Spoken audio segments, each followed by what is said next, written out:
You never forget the first time something with an engine moved underneath you, the handlebars shaking, the exhaust smell mixing with cut grass and summer dirt, that moment when the throttle caught and the front wheel pulled away from your own 2 feet. If you grew up in America in the 1950s, there is a good chance that moment happened on a Cushman. Before we dive in, hit subscribe and drop a comment letting us know where you are watching from. You remember the Eagle. Maybe not yours, maybe it was the kid across the street or the older brother of your best friend, or the guy 3 houses down who parked it in the driveway every afternoon like it was a Cadillac. That red Cushman Eagle with the teardrop gas tank and the exposed engine sitting right there between your knees. It looked like somebody had shrunk a Harley-Davidson down to teenager size. You stood at the edge of that driveway and you felt something in your chest you could not explain. Want. Pure physical want. You were 12, maybe 13, too young to drive a car, too old to pretend a bicycle was enough. And there it sat, waiting, chrome catching the sun. The whole machine smelling like gasoline and possibility. You asked yourself one question, how much? The answer did not matter. You were gonna find a way. You went home that night and you could not sleep. You lay in bed staring at the ceiling and all you could see was chrome and red paint and that teardrop tank shaped like a raindrop frozen in mid-air. You started doing math you had never done before. How many lawns? How many paper routes? How many months of not buying anything? Not a comic book, not a Coke, not a single thing, until the number in the coffee can under your bed matched the number on the price tag. That was the Cushman Eagle. It did not just sit in driveways, it lived in the heads of every boy who ever saw one. The Cushman story starts the way a lot of American stories start, with 2 guys, a small room, and an engine. It began in 1901 in Lincoln, Nebraska. 2 cousins named Everett and Clinton Cushman, grease under their fingernails, building small gasoline engines for farm equipment, water pumps, cream separators, washing machines. Honest work, nothing anyone would write a song about. Then the Depression hit, and nobody was buying engines anymore. The factory was bleeding, and somebody in that building looked at a Husky engine sitting on the workbench and said something that changed everything. What if we put this on wheels? What if we build a scooter? It was 1936. America was on its knees. And 2 cousins in Nebraska bet the entire company on a machine most people had never even seen before. They called it the Auto Glide. It cost less than a used car. It got 75 miles to the gallon, and it sold. Because when the whole world is falling apart, people still need to get from here to there. Then the war came, and what happened next sounds like something from a movie, but every word of it is true. The United States Army looked at the Cushman scooter and saw something nobody else had seen, a weapon you could drop from an airplane. They called it the Model 53 Airborne, a channel iron frame strong enough to survive a fall from the sky, strapped to a parachute, dropped behind enemy lines in occupied France and places nobody talks about at dinner. A soldier would jump out of one plane, the scooter would tumble out of another, they would find each other on the ground, in the dark, in territory that did not belong to them, and that soldier would twist the throttle and disappear into the night, carrying messages across terrain no Jeep could reach. 5,000 scooters falling through the clouds over Europe. And back in Lincoln, women built every single one. They were paid 43 cents an hour. Their husbands were fighting overseas. Their hands were assembling the same machines their husbands would ride into combat. Some of those women knew their husbands would never come home. They still showed up at 7 in the morning and they still tightened every bolt. And they still tested every engine because somewhere out there somebody's husband was counting on this thing to start on the first try in a field he had never seen before. Cushman was the only manufacturer in the entire country allowed to sell motorized vehicles to civilians during the war, the only one. The government looked at the numbers and decided these scooters saved so much gasoline that Americans should keep riding them. That's not advertising. That is the United States government telling you this machine matters. The war ended. The boys came home. And America walked into the most optimistic decade it had ever known. Cushman looked around and did something brilliant. They took everything they learned building machines for paratroopers, and they built a scooter for the one group of people in America who wanted speed more than anybody else. Teenagers. 1949. The Cushman Eagle. And the second it showed up in dealer windows, the rules changed. This was not a utility vehicle anymore. This was longing on two wheels, exposed engine, teardrop fuel tank, sprung leather saddle, wide handlebars, chrome fenders that you could spot from a block away. It looked like somebody had designed a motorcycle while remembering exactly what it felt like to be 15, 8 horsepower, 2-speed gearbox, 50 miles per hour if you ducked down behind the headlight and held on. And in most states, you did not need a license. You just needed to be 14 years old. You still got hollered at for leaving your shoes by the door, and suddenly you had a machine that could take you anywhere the road went at 50 miles per hour. Think about what that meant. Think about the first time that thought entered your head. I can go anywhere. Nobody can catch me.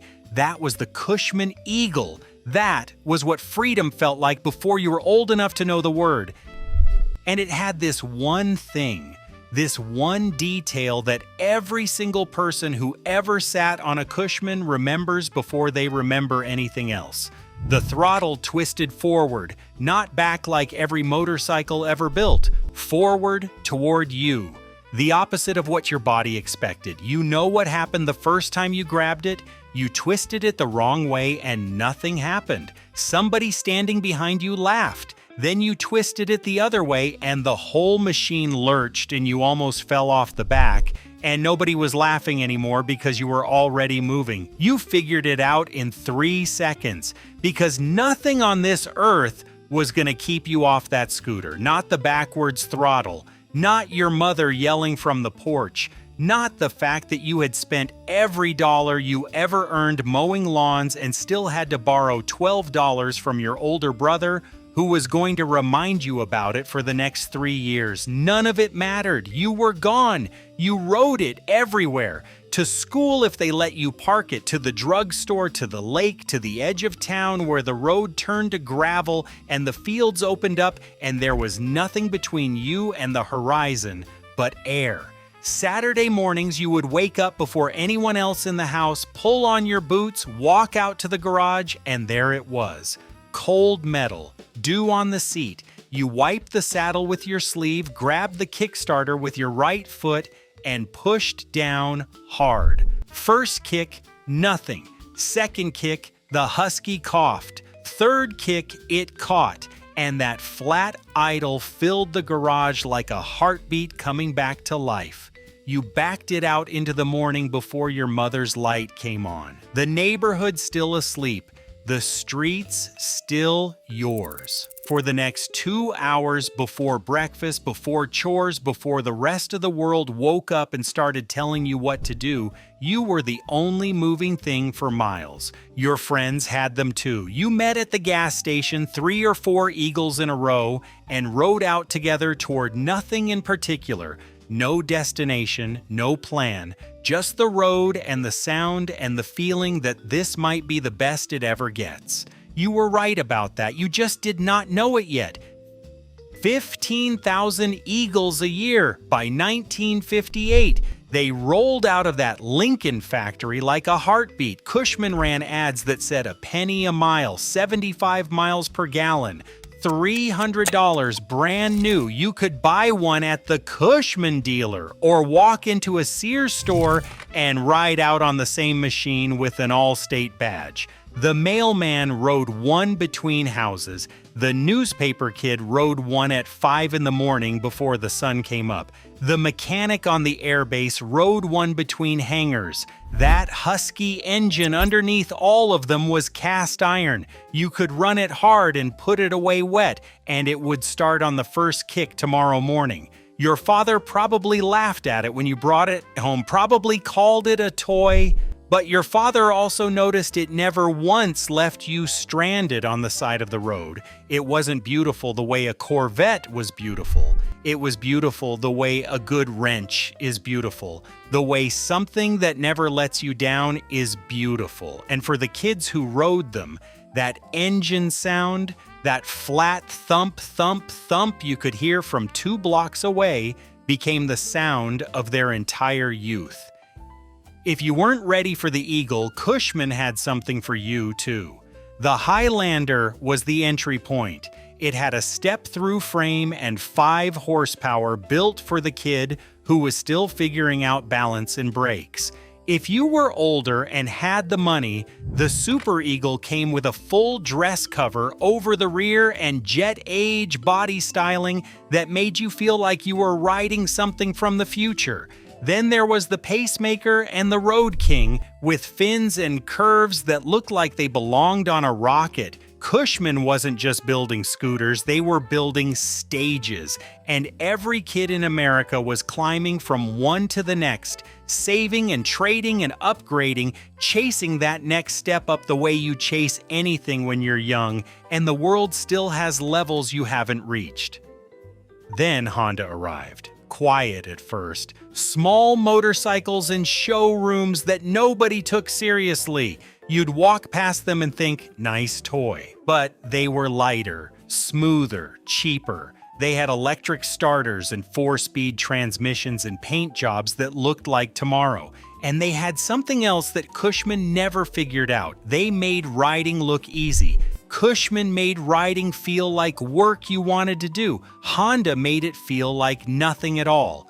Kids who used to beg for an Eagle were now pointing at a Honda 50, and their fathers were saying yes because it cost half as much and weighed half as much and didn't leave oil spots on the garage floor. Cushman was still building scooters around an engine design from 1936. Cast iron in a world switching to aluminum, 2 speeds when the kid next door had 4, a kickstart when the kid across town just pressed a button. By the time Lincoln understood what was happening, it was already over. The last Cushman scooter came off the line in 1965. A few leftover Eagles were badged as 1966 models, but the heart was already gone. The factory shifted to golf carts, trucksters, industrial utility vehicles for airports and malls, machines that moved cargo instead of dreams, and that sound, that flat thump-thump from 2 blocks away went quiet. The roads it used to fill went silent, and nobody held a ceremony or made a speech. The Cushman Eagle just stopped being made, the way a song stops playing when someone turns off the radio and walks out of the room. One day it was there. The next day, the dealership window had something Japanese in it.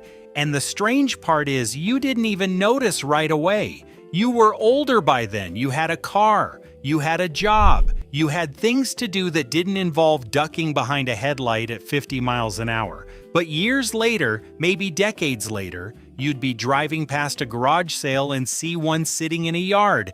Dusty, flat tires, rust where the chrome used to be, and something in your chest would move. The same thing that moved when you were 12 and you saw one for the first time.